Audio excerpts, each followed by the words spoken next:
To transform downtown might itself be subject to change. As first reported by our news partners at the Florida Times-Union, there is a move underway to shift revenues from a proposed 12-cent gas tax.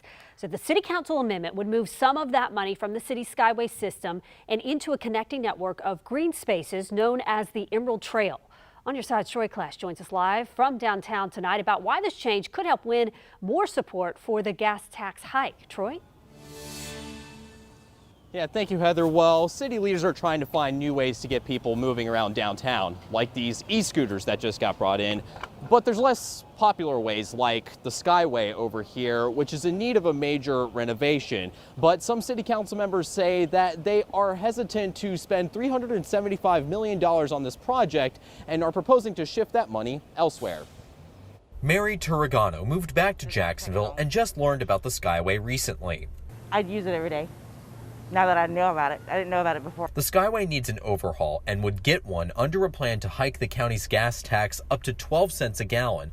But City Councilman Matt Carlucci would like to shift $150 million of tax revenues away from the Skyway and into the Emerald Trail, a long-supported project that hasn't gotten off the ground yet.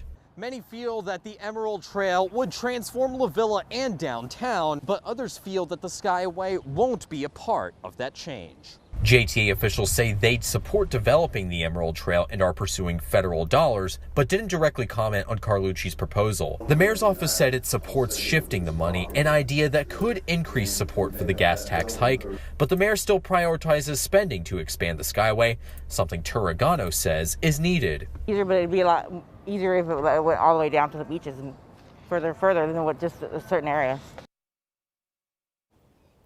Well, the gas tax is the topic of discussion at a second meeting of the whole council on Wednesday, and that's when Carlucci says that he will be formally introducing that amendment with plenty of discussion left on this large infrastructure bill. We're reporting live in downtown. Troy Kless, First Coast News, On Your Side.